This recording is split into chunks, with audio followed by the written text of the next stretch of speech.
بسم الله الرحمن الرحيم. الأستاذة الدكتورة سعاد بسناسي، جامعة وهران واحد أحمد بن بلة، مديرة مخبر لهجات ومعالجة الكلام، عضو مجلس أعلى للغة العربية. مداخلتي في هذا الملتقى الوطني الأول حول الانفتاح الفكري والأدبي الأمير عبد القادر كانت حول شخصية الأمير عبد القادر والمواقف الإنسانية والإصلاح والكفاح من منظور حداثي، بحيث حاولت تلخيص أهم الصفات التي تميز شخصية الأمير عبد القادر كالنبل والشهامة التي كان يتميز بهما الأمير عبد القادر، وكان يحث عليهما، ولا غرابة أن يحث الأمير عبد القادر على مبادئ الشرف والكرامة. ثم كذلك الأمير عبد القادر كان يتميز بالتسامح والعدالة، العدالة الاجتماعية والعدالة الإنسانية، وأن يتم توفير حقوق الفرد وحقوق المجتمع كذلك حتى يعيش الفرد بكرامته لا يعيش مهانا. ثم كذلك من صفات الأمير عبد القادر أنه كان يحث على ضرورة احترام الأسرى من العدو، وكان يخصص مكافآت للأسرى النسوة أكثر من الأسرى من الرجال،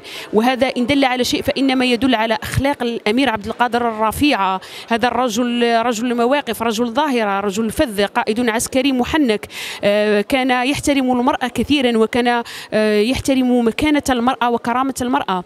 كذلك الأمير عبد القادر كان يخطط لدولته من عدة اتجاهات وفي عدة مجالات، فكان يؤكد على ضرورة التعليم وعلى ضرورة طلب العلم والثقافة من أجل الرقي بالمجتمع، فكان يحرص على بناء المستشفيات والمستوصفات، وأن يرعى تلك المستشفيات أطباء لهم خبرة كبيرة، وكان يتكفل بشراء الكتب ذات الصلة بالمجال الطبي لطلبة معاهد الطب في تلك الفترة.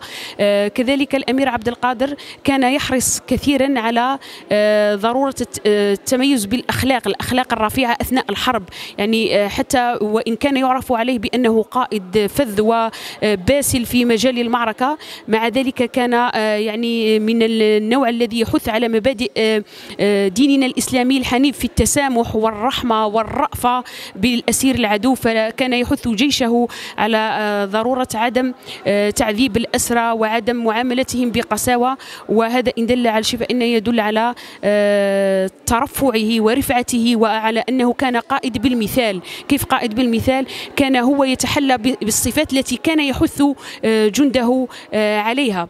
الأمير عبد القادر نستطيع أن نقول بأن فكره صالح لكل زمان ومكان، ومنه وجب الاقتداء والاحتذاء بمآثره ومناقبه وبكل إصلاحاته وبكل ما حققه من إنجازات في تلك الفترة، وأن نسعى للرقي بها وتطويرها من أجل إفادة المجتمع وتحقيقها في بلدنا الجزائر الحبيبة.